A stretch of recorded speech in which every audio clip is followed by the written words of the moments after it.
What up? Welcome back to Lockdown Universe, some of the bizarre, peculiar, and unheard of stories of UFO legend and paranormal lore. Welcome back. Happy to be back.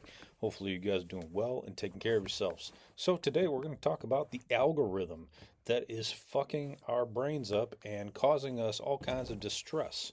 So, are you on your phone? Do you spend hours and hours on social media and TikTok like I used to do? Well, let me tell you, it is eroding your brain and causing you cancers that you do not want. So, here's a quick question. Have you ever talked to somebody about something, just talked about it out loud near your phone, and then seen an ad for it 20 minutes later? Of course you have. Have you thought about something, just thought about it, and seen it 20 minutes later? Maybe even 2 minutes later. I'm sure you have. So let's get into this. So that's not a coincidence, okay? I'm telling you that right now. We're gonna get into it, and we've caught them with their hands in the cookie jar. We're gonna give you some examples of it. So let's go. So, what is the algorithm actually, and why should you care? Because it's the word algorithm. It's not anything, but it's what the companies have targeted words, targeted your eyes, targeted your soul, and they want to extract everything they can from you monetarily, energetically, and they're doing it with ease, with just code in a computer. Okay? So let's talk about Facebook's algorithm for one, right? It has over 10,000 signals. 10,000. Not one or two, not three or four. It has 10,000 signals it uses to decide what you see in your feed. 10,000. The clothes you wear have fewer variables than Mark Zuckerberg's content machine. So this is really interesting because I've noticed a massive change in my content, in my social media when I first started using apps like TikTok. I would get like dance videos, or I'd get like comedy, or I'd get like, I don't know, weird, just stuff maybe I wasn't always interested in. But I saw as very, very little time went on, it blended what I was watching into just one direct feed, and it is messing, or was messing my mind up until I realized it. So here's the thing that a lot of people gloss over when it comes to Facebook, Google, or whoever. The algorithm's job is not to show you what's true. Okay, think about that. It's to show you what you are watching, what is important, and what it will benefit from monetarily. It's not even to show you what you asked for. Its job is only to singularly, laser focusedly, and with a $1 billion job to keep you on the platform as long as possible. So let's say you're interested in the war in Iran and you watch a few videos on it. It will show you images of the war in Iran, but it may also show you an image of something else that's related to the war in Iran. Maybe it shows you a personal story of somebody who lived in Iran. Maybe it shows you a personal story from somebody in America. Then it'll show you images of it. It will encapsulate 10,000 different points to bring you back to the app to get you to stay and keep your eyes on the screen. It can also use the camera to see where you're looking at, how your facial recognition changes, and whether or not you're still interested in the feed, and change it so that it fucks with your brain even more. And it can do even more. Okay? It's not just what it shows you, it's how it shows you. The engagement, the time on the site, the eyeballs on the ads. What keeps people engaged? It's not joy, it's not information. Okay? Joy doesn't keep you on the platform. Seeing a bunch of happy shit doesn't keep you on the platform. Information doesn't keep you on the platform. Not even connection to people. It's straight outrage. And that's not me saying it. That is the conglomeration of all of the data.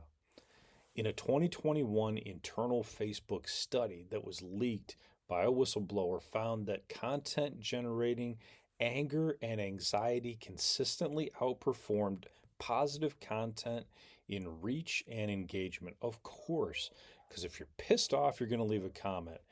Whether you're pissed off at a restaurant or a business or whatever, or a situation on Facebook, you're going to make a comment. If you're happy, 99% of the time, people don't say nice things about something. If they had a great time somewhere at a restaurant, 10%, maybe 5%. Leave a great comment. Most of the time, it's going to be something that people complained about. And we know this is human psychology 101. This is not rocket science, okay? They know this and they have the receipts and they use it against you. I mean, for you, for them, against you, okay? The Facebook files caught in 4K. Let's talk about this. So the whistleblower, his name was Francis Haugen, okay? Haugen. Let's talk about what is probably the single biggest we gotcha moment in social media history. Okay, so in October 2021, the former Facebook product manager leaked tens of thousands of internal documents to Wall Street Journal, Congress, and the SEC simultaneously. This dude was popping the lid off of what Facebook owns and how they found that Instagram was making body image issues worse for teenage girls. One slide literally said, "We make body image issues worse for 1 in 3 teenage girls." That's unfortunate. Their response was to keep running Instagram for teens. I didn't even know they had that. That's crazy. Facebook knew its algorithm was amplifying misinformation and extremist information content at a rate far beyond what the users wanted. That's interesting. And this is back in 2021, guys. What's happening now is even worse because when I get on Facebook, I'll get I'll go through the feed and it will bombard me with negative information from person from profiles that I'm not even friends with. It'll say, "Oh, you want to follow this person? You want to follow this person?" But it'll be post after post after post of people that I don't even know, and it's all negative. I know you can swipe over and just look at your friends' accounts. That's great, and that's probably a smart move on their part to not have people jump off ship. But Pete Davidson, who's from Saturday Night Live, has said he hasn't been on social media in 10 years. That's fucking crazy. 10 years from 2026 to back to 2016. He realized that, going on social media was fucking his head up. It's not good for you. It's not healthy to be on it all the time. And to be honest with you, I think I'm going to take a break myself. I think I'm going to get off. I think I'm going to. I'll use apps to get information, and I'll go on to YouTube and get information from videos that are like official. And I'm talking about like topics that I'm interested in. Whatever, woodworking or playing guitar or something like that.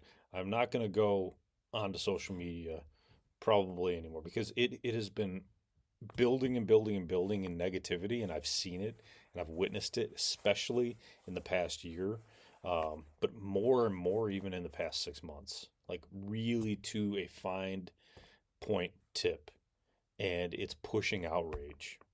So when you think about Facebook, you think about outrage, and it's grabbing your soul, it's using it for money, it's squeezing you like an orange to get the juice out. They had a system called civic integrity designed to reduce political misinformation. Sounds like a good idea. After the 2020 election, they turned it off because it was suppressing too much content.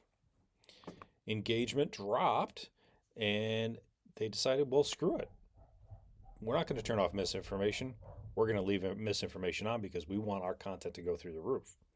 Internal researchers at Facebook flagged the platform. So, okay.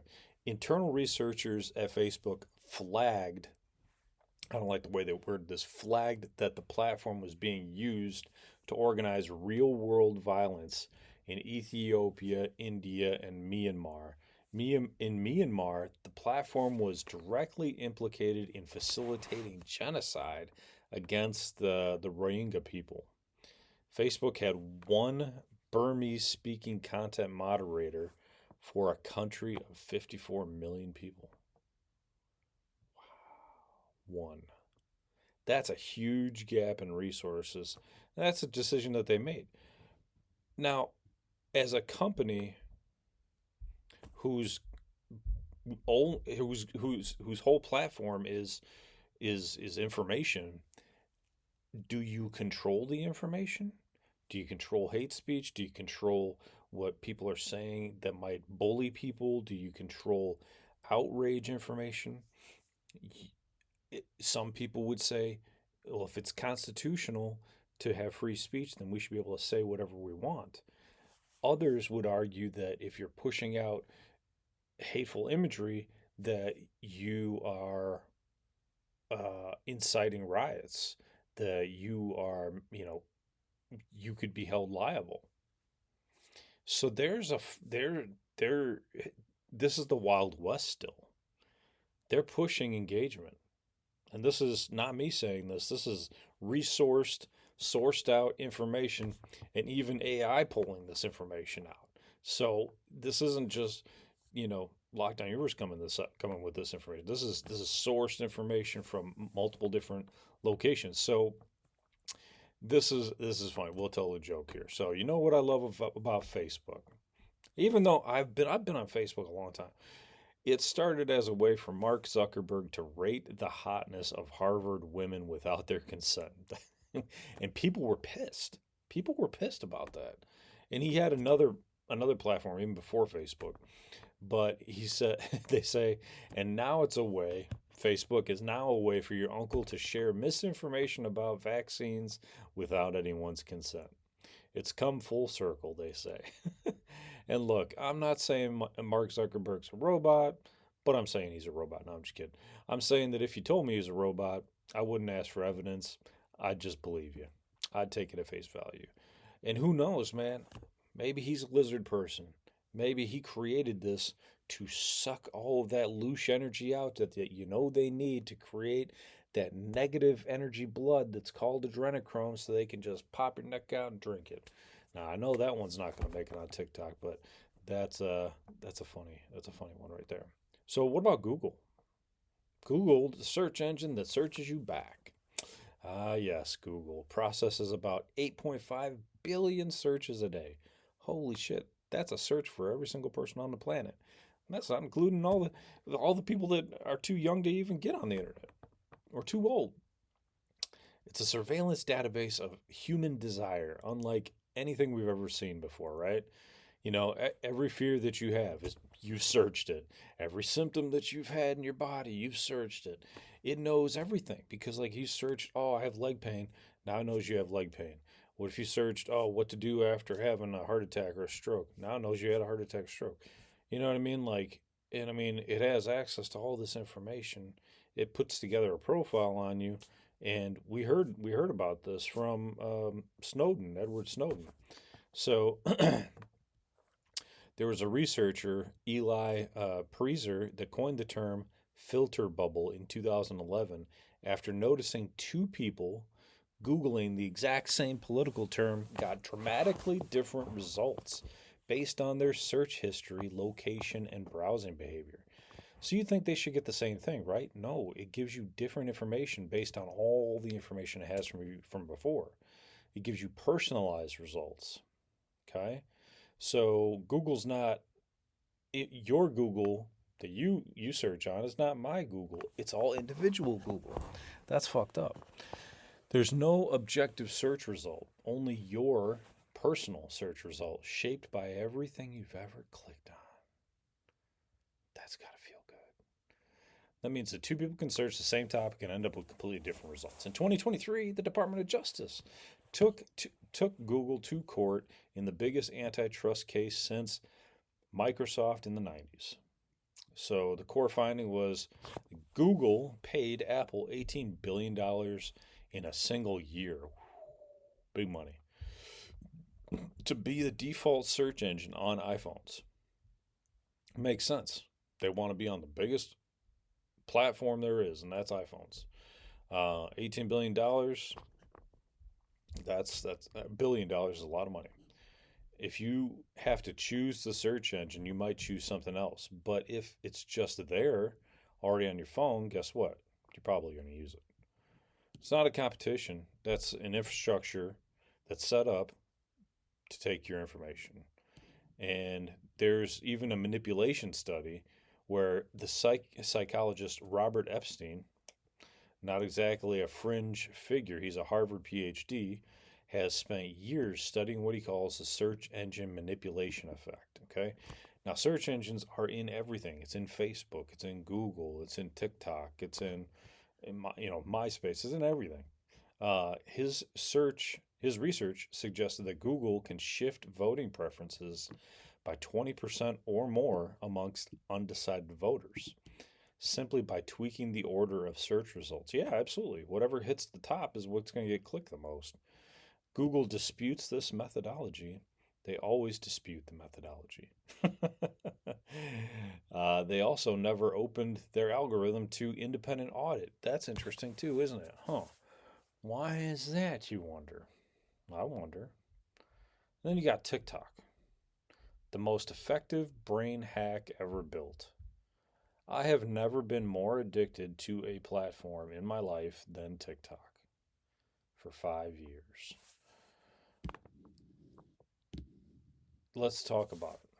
Because it was built in China, ByteDance was the parent company of it.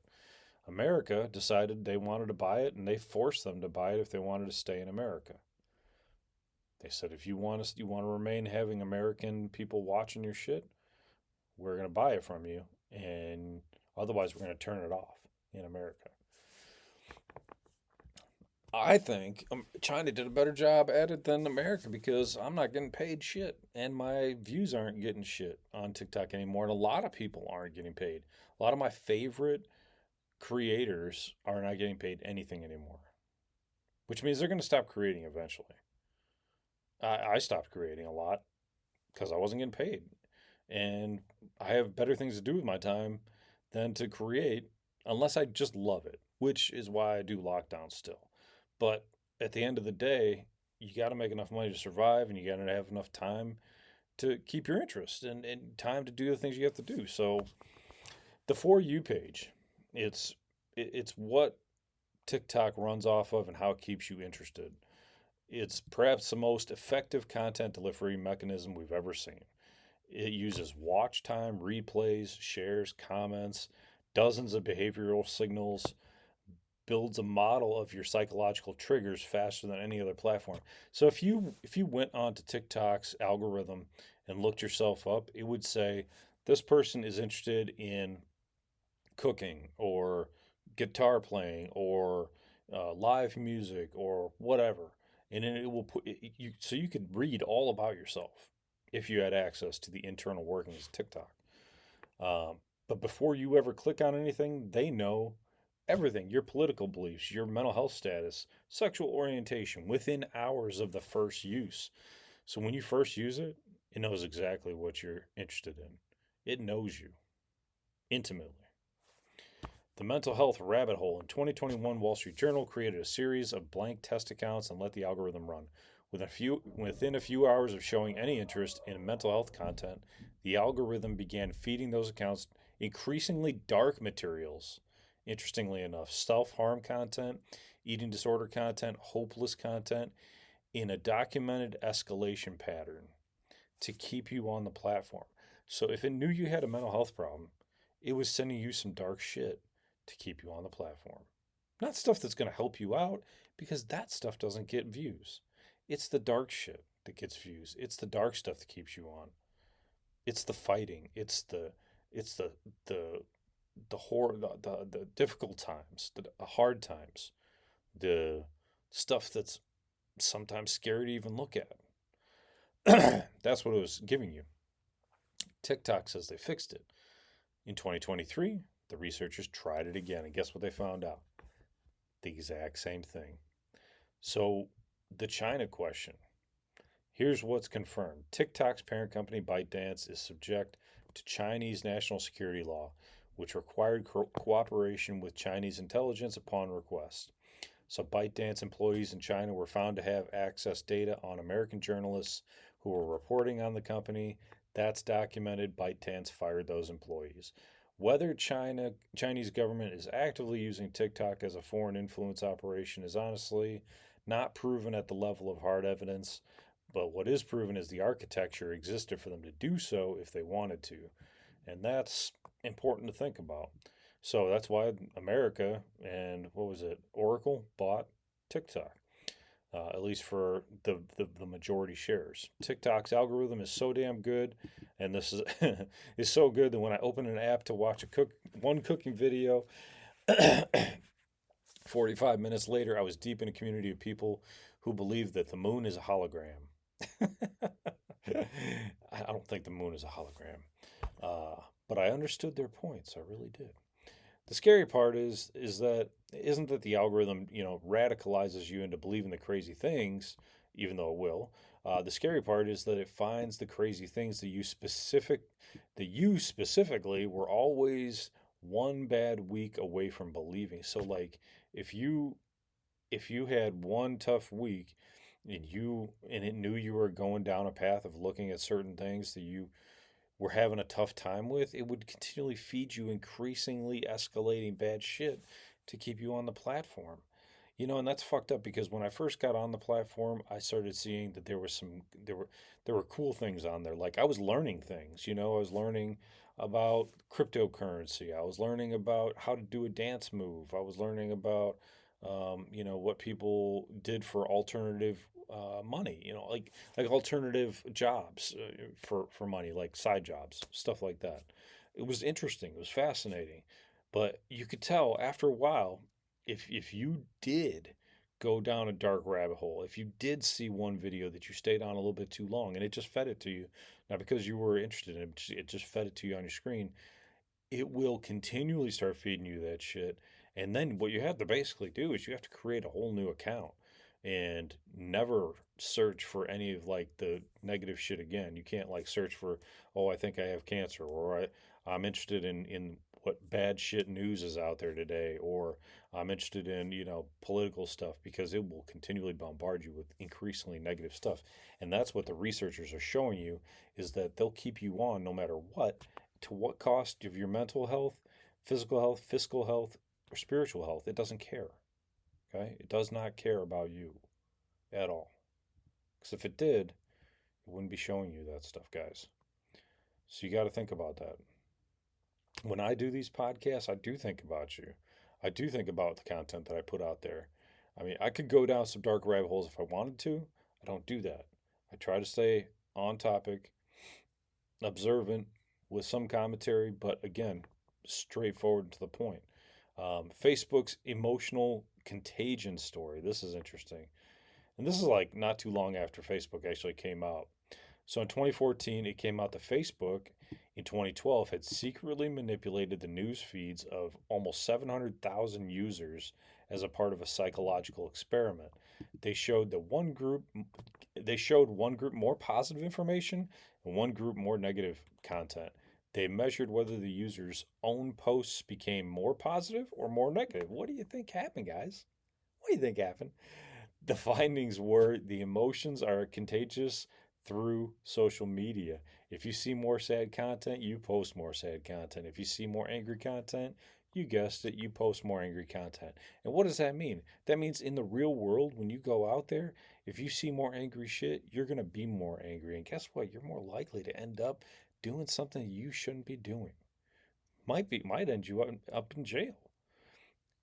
If you see more positive content, you will present more positively.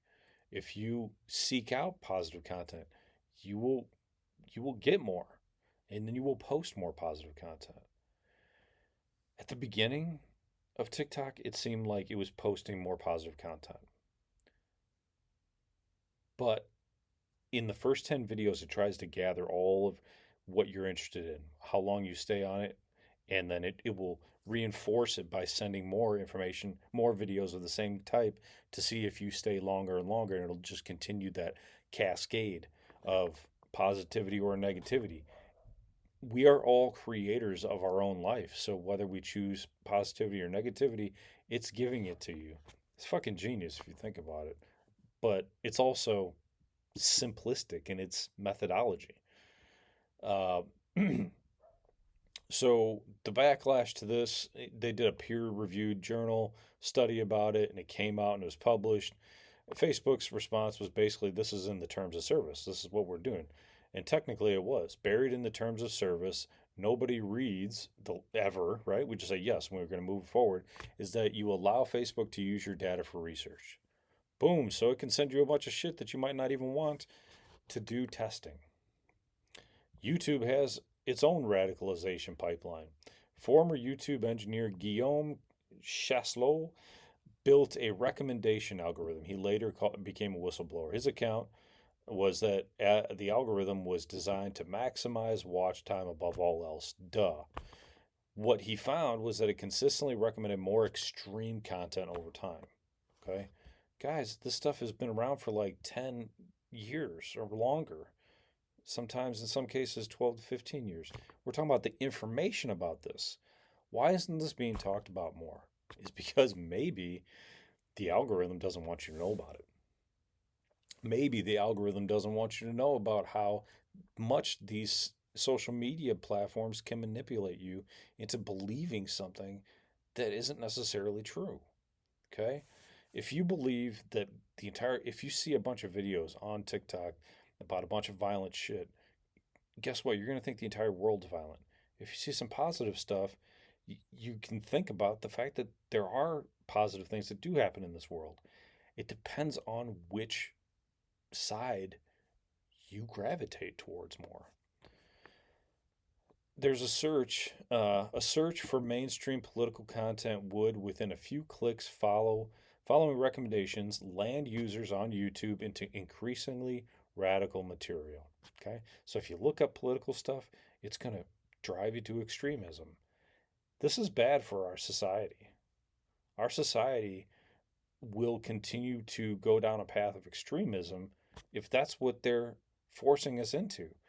YouTube, Facebook, TikTok, whoever, it's stating will give you more and more extreme information and content if you go down some of these rabbit holes. And you don't have to even be looking for extreme content.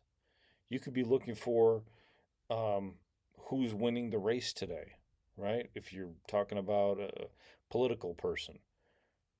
And then it can continue to show you some more political extreme shit because it wants to keep you on the platform much longer to increase their ad revenue, to increase being able to show you more ads. TikTok has its own shop, so it can show you ads for not only products on TikTok Shop, it can also promote you. So you can pay to promote your video to go higher to get more views because the views make you feel good. So you can pay to feel good. Will TikTok pay you for your views? Maybe back in the day. Now they're just finding ways to get you community violations so they don't have to push your content anymore. It's crazy. And this is all documented information. YouTube reportedly has made changes. The radicalization pipeline is less severe than it was in 2016 and 2019. The architecture that created it and maximized engagement above all else hasn't fundamentally changed. So they say it's changed, but fundamentally, without whistleblowers coming forward, we may not know exactly where it stands. And this is what they don't want you to think about. Social media companies are not tech companies. They're advertising companies that use tech to do that. So Google makes 77% of its revenue from ads. So you're using the search bar and it's promoting ads, it's promoting businesses. Facebook, now Meta, receives 90% of its revenue from ads. TikTok is also racing to catch up there. You're not the customer, you're a product who's paying them. That's crazy.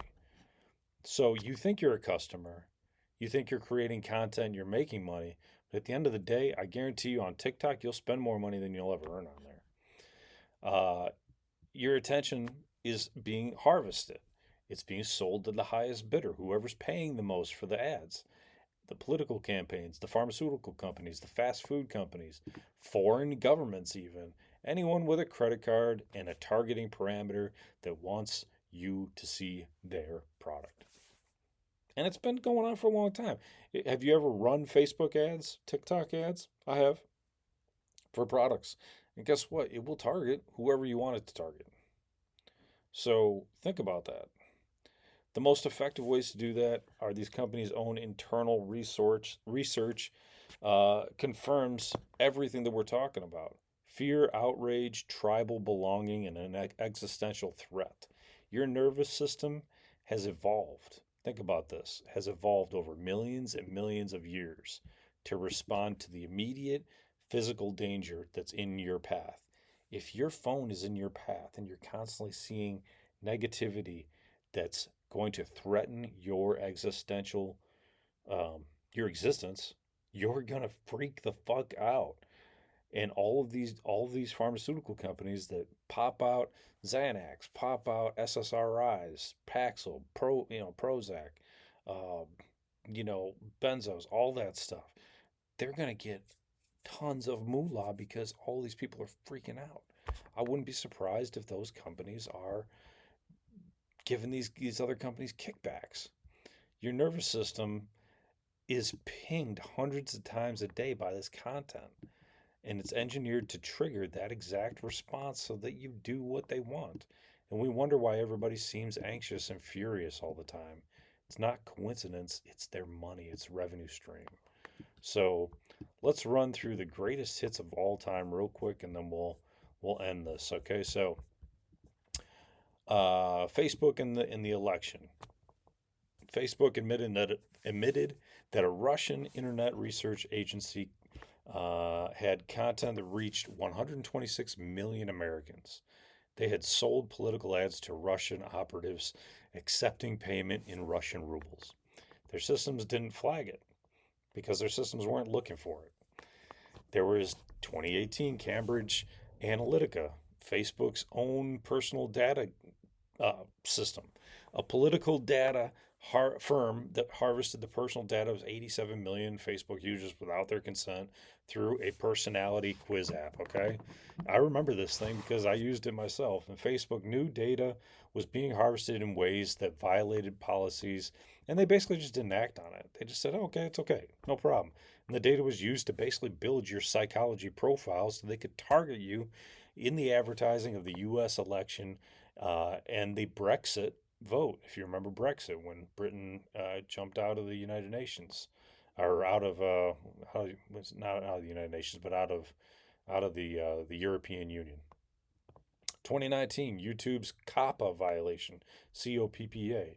YouTube was fined $170 million, not a lot, in their eyes for illegally collecting personal data on children under 13 without parental consent.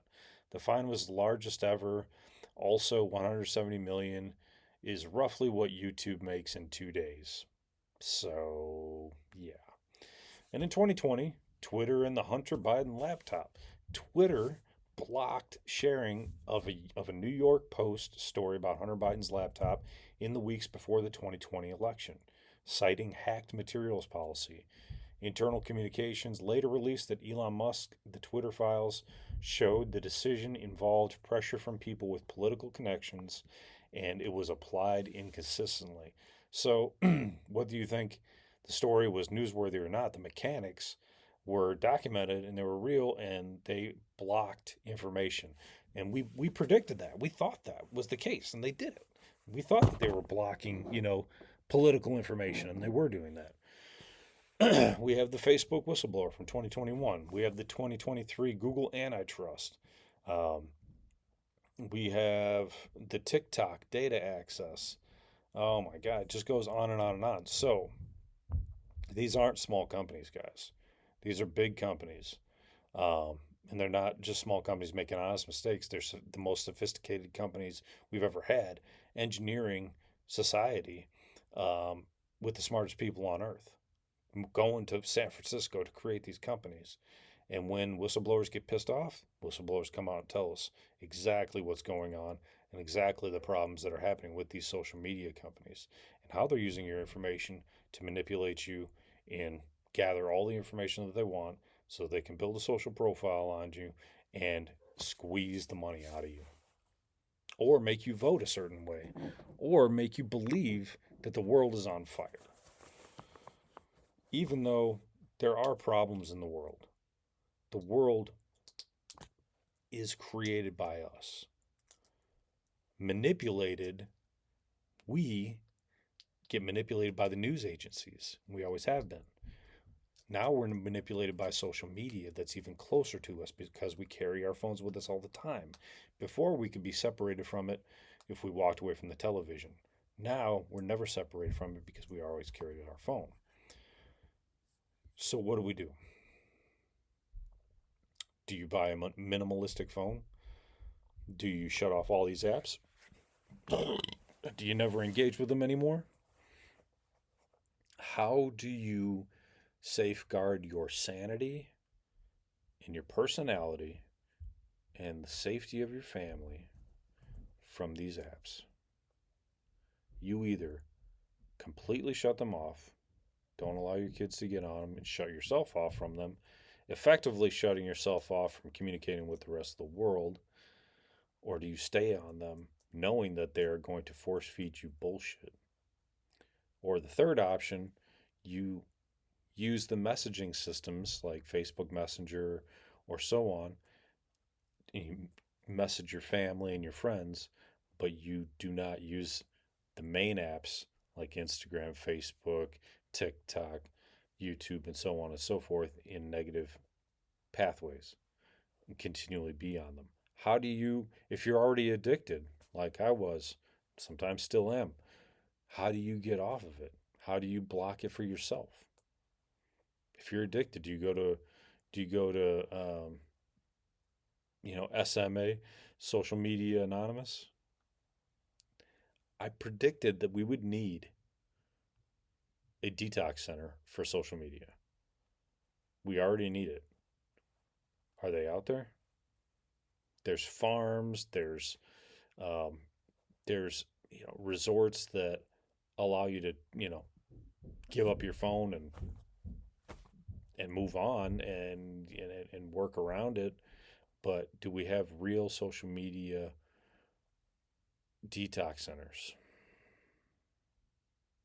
that are ran by social media experts and mental health experts? Because you can't just have a mental health expert. You need a social media expert there too to tell you exactly what's going on and how to avoid it and what the future looks like if we keep it in our day-to-day lives. Because that's really the problem, is keeping it in our day-to-day lives, and how eventually we may see a future where we do not need the phone or the tablets, but that it's just continually beamed into our thought process if we want access to it. We have mental thought readers that Congress has talked about. Right now, they're only through headphones. They can read your thoughts and you can control certain things on your phone. But soon, will they have Bluetooth access to your brain where we can't shut off the social media because it's always in the brain? We can't just put the phone away. Now we have constant access to it in our brain, and that will be a humongous problem. So let me know what you think. Put your comments in the comment section. Love to hear what you have to say. Take care of yourselves and do whatever you need to do to protect your families from the scourge. And take care of yourselves. Delete it from yourselves as well, from your own phones. Get a minimalistic phone, or set your phone to. There's certain settings that you can set your phone to, so you can only have an hour on social media, or you can not have access to social media at all, and move forward from there. Put your comment in the comment section. What are your thoughts? How can you make your life better? how would you manipulate it so that you don't keep getting manipulated from social media? That's it, guys. I love you. Take care of yourselves physically, spiritually, emotionally. Take care of yourselves and your family, and follow through on your hobbies and your goals and your dreams. And as always, continue to question the universe around you. Until next time, guys, take care. Lockdown Universe out. Peace.